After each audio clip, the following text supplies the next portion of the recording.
Hi guys, my name is Bikki and you are welcome to the English course. आज tense का day 2 है। First day में हम लोग ने पढ़ा है कि टेंस क्या होता है और उसके कितने टाइप्स होते हैं। हम लोग टेंस के हर कैटेगरीज को एक ब्रीफ इंट्रोडक्शन में देखे हैं। तो अब जो भी वीडियो आएगी उसके हर एक एक कैटेगरीज को फुल्ली डिटेल में आएगी।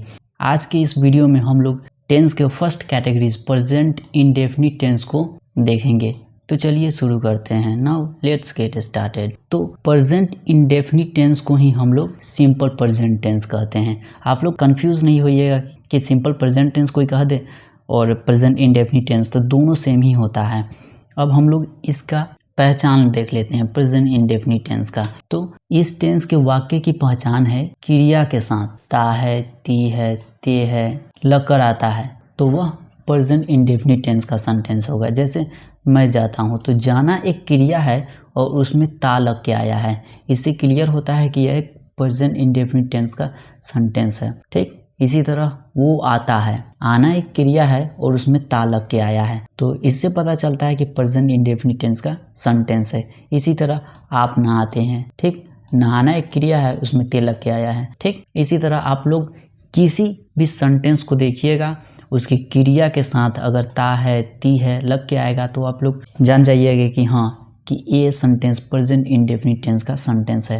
अब हम लोग इसके रूल को देख लेते हैं, क्योंकि रूल बहुत इंपॉर्टेंस रखता है, क्योंकि विदाउट रूल आप लोग किसी भी सेंटेंस को उसका ट्रांसलेशन नहीं कर सकते हैं। तो चलिए हम लोग प्रेजेंट इंडेफिनिट टेंस का रूल देख लेते हैं। ठीक, तो सबसे पहला रूल है अफर्मेटिव सेंटेंस के लिए, यानी पॉजिटिव। अफर्मेटिव सेंटेंस मतलब होता है पॉजिटिव सेंटेंस, मतलब सकारात्मक सेंटेंस। रूल देखते हैं। सबसे पहले सब्जेक्ट, उसके बाद वर्ब का फर्स्ट फॉर्म। अगर थर्ड पर्सन सिंगुलर हुआ तो उसमें एस या एस लगाएंगे, वरना नहीं लगाएंगे। केवल थर्ड पर्सन सिंगुलर के साथ ही एस या एस लगेगा, नहीं तो किसी भी पर्सन में एस या एस नहीं लगेगा। उसके बाद object. Now see negative sentence के लिए तो वैसा ही रहेगा। सब्जेक्ट और नेगेटिव सेंटेंस में एक हेल्पिंग वर्ब आ जाता है, डू और डज, और हेल्पिंग वर्ब को ही हम लोग एक्सिलरी वर्ब कहते हैं।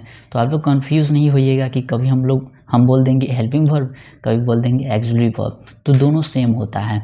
उसके बाद नोट, फिर वर्ब का फर्स्ट फॉर्म, फिर object. Now see interrogative sentence. तो ये बहुत इंपॉर्टेंट है, इसमें दो वेरिएशन आ जाती है।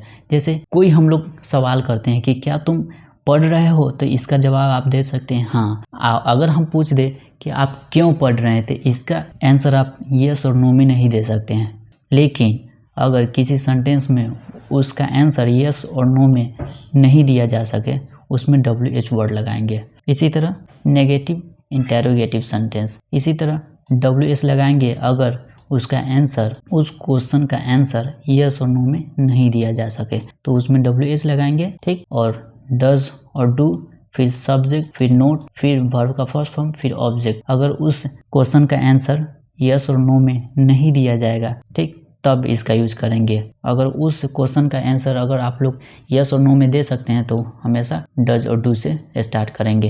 अब हम लोग देख लेते हैं स्पेशल केस।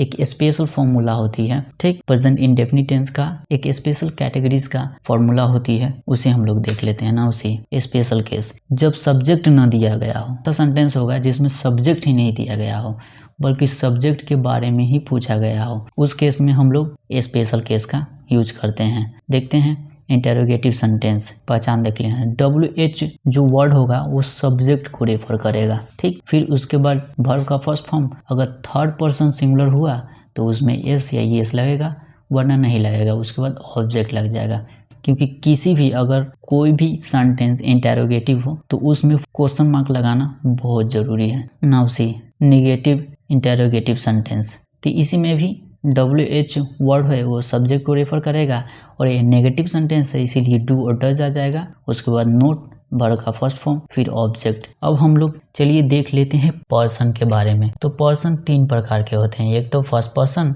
दूसरा सेकेंड पर्सन और तीसरा थर्ड पर्सन। आई फर्स्ट पर्सन सिंगुलर होता है और वी फर्स्ट पर्सन प्लूरल होता है, लेकिन सेकेंड पर्सन सिंगुलर कुछ भी नहीं होता है। यू को हमेशा second person as a plural treat किया जाता है, प्लूरल। और ही, सी, इट या कोई भी नाम, दुनिया के कोई भी जगह का नाम, व्यक्ति का नाम, किसी भी चीज़ का नाम हो, वो थर्ड पर्सन सिंगुलर ही कहलाएगा।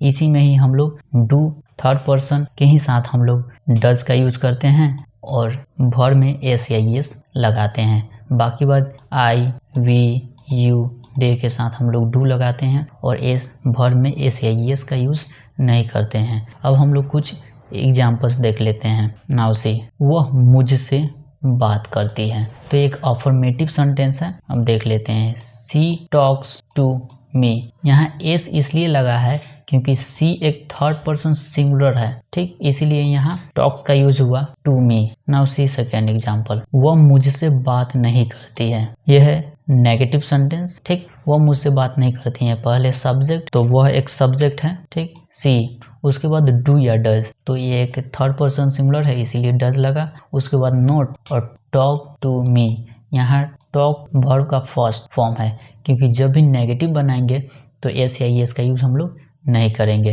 अब देखते हैं आगे, क्या वह मुझसे बात करती है, तो ये एक इंटेरोगेटिव सेंटेंस है। इसमें WH वर्ड का यूज नहीं करेंगे क्योंकि इसका आंसर केवल हम लोग यस और नो में दे सकते हैं, इसीलिए हम लोग डज से स्टार्ट करेंगे। डज, फिर डज या डू, फिर सब्जेक्ट, फिर V1, फिर ऑब्जेक्ट। जैसे देखिए, वो मुझसे बात करती है, डज, क्या वो मुझसे बात करती है, does she talk to me. Okay, now see second example, क्या वह मुझसे बात नहीं करती है, does she not talk to मी।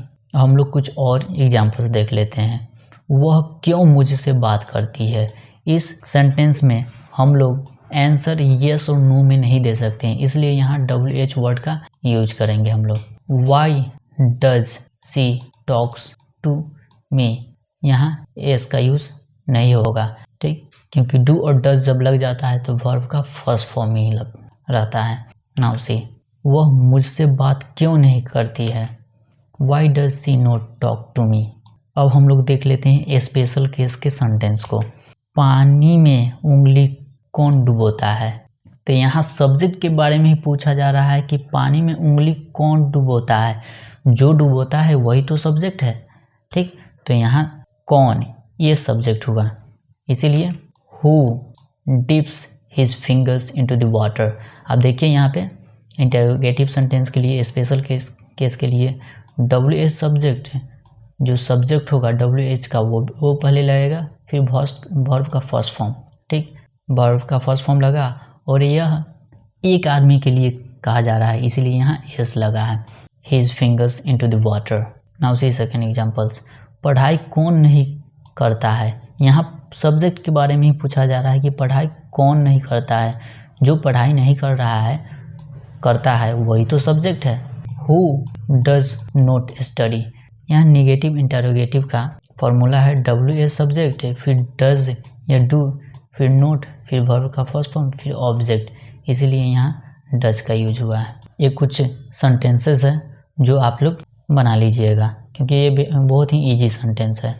अगर आप लोग ये वीडियो अच्छे से देखे होंगे तो ईजिली आप लोग इस सेंटेंसेस को बना सकते हैं। अगर आपको ये वीडियो अच्छी लगी हो तो like, share, subscribe and comment करना मत भूलिएगा। Now I will see you in the next video. Bye bye.